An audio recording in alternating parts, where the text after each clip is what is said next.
Okay dear student, so next अब हम बात कर लेते हैं कोलरास लॉ की। Kohlrausch law of independent migration of ion. तो इसकी स्टेटमेंट जो है पहले तो वो हमें याद रखनी है। बड़ी सिंपल सी इजी सी स्टेटमेंट है जो कि हम इस इक्वेशन से भी बना सकते हैं। तो स्टेटमेंट क्या है कि जो limiting molar conductivity of an electrolyte, चाहे वीक हो चाहे स्ट्रॉन्ग हो, हम जनरलाइज कर देते हैं। The limiting molar conductivity of an electrolyte that is equal to the sum of the ionic conductivity of its ion at infinite dilution. Sum of the ionic conductivity of its ion at infinite dilution। मतलब अगर हम मान लो NaCl electrolyte ले रहे हैं तो उसकी जो लिमिटिंग मोलर कंडक्टिविटी जो होगी वो कैसे हम उसको लिखेंगे, that is equal to ionic conductivity of sodium ion plus ionic conductivity of chloride ion. ठीक है, एट इनफाइनाइट डाइल्यूशन। ठीक है, अगर हम मान लो कि हमारे पास एल्यूमिनियम सल्फेट है, हाँ एक चीज़ याद रखना, जो लिमिटिंग मोलर कंडक्टिविटी है किसी भी इलेक्ट्रोलाइट की एट इनफाइनाइट डाइल्यूशन, जो कि हमने डिफाइन किया जिसको, that is equal to the sum of the ionic conductivity of its ion but with each ion that is multiplied by the number of ion furnished by 1 mole of that electrolyte, number of ion furnished by 1 mole of that electrolyte, है ना। जैसे मान लो अब electrolyte क्या है हमारे पास, aluminium sulphate है, ये इलेक्ट्रोलाइट है, अब इसकी लिमिटिंग मोलर कंडक्टिविटी की मान लो बात कर रहे हैं, तो वो कैसे लिखेंगे हम, ionic conductivity of aluminium ion plus ionic conductivity of sulphate ion.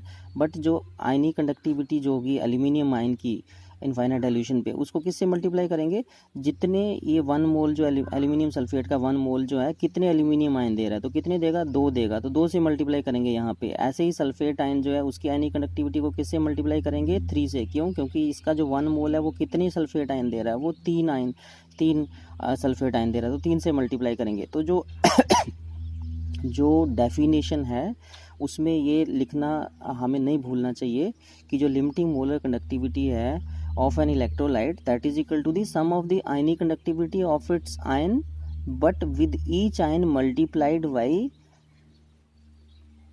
number of ion given by 1 formula unit of that electrolyte, है ना। हमें ये चीज़ नहीं भूलनी है, ठीक है। तो ये जो कोलरास लॉ जो है ये इम्पॉर्टेंट लॉ है, इसकी एप्लीकेशन समझ लेते हैं। 2 इसकी इम्पॉर्टेंट एप्लीकेशन है जो कि बहुत इंपॉर्टेंट है, जिनके ऊपर हमें न्यूमेरिकल आते हैं। तो एप्लीकेशन में देख लीजिए, फर्स्ट एप्लीकेशन कोलरास लॉ क्या है, वही जो हमने पढ़ी है। It is used to find the limiting molar conductivity of weak electrolyte, limiting molar conductivity of weak electrolyte. देखो एक एग्जांपल है, इससे हम समझते हैं कि वीक इलेक्ट्रोलाइट की लिमिटिंग मोलर कंडक्टिविटी हम कैसे निकाल सकते हैं। हमें ये 3 इलेक्ट्रोलाइट दिए हैं और उनके लिए जो मोलर कंडक्टिविटी की वैल्यू है एट इनफाइनाइट डाइल्यूशन है वो दे रखी है। NaCl है, HCl है और CH3CON है, ठीक है। NaAC एसीटेट आयन है, CH3CO आयन है ना।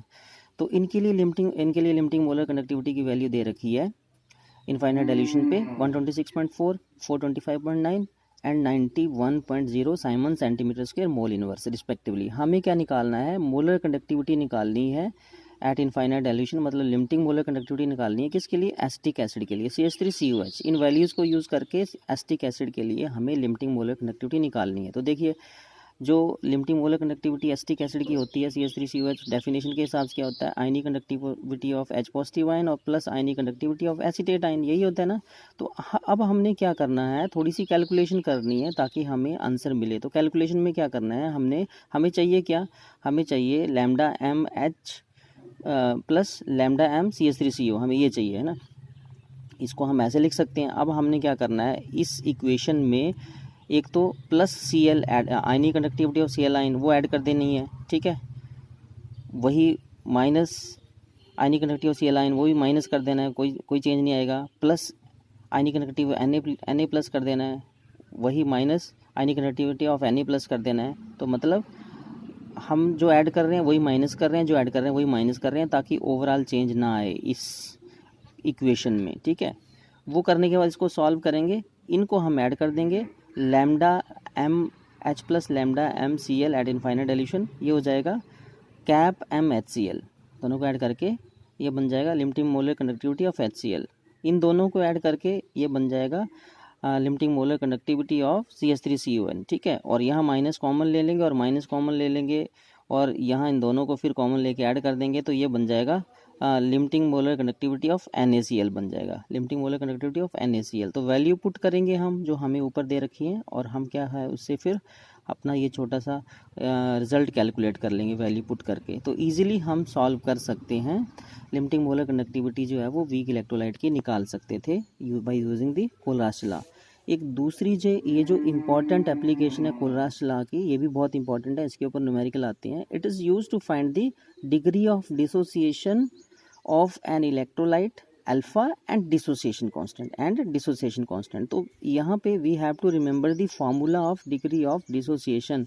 तो डिग्री ऑफ डिसोसिएशन क्या होता है, अल्फा जो होता है अकॉर्डिंग टू कोलराज लॉ बोल सकते हो, that is equal to the, it is defined as the ratio of the molar conductivity of an electrolyte at any given concentration divided by the molar conductivity of that electrolyte at infinite dilution.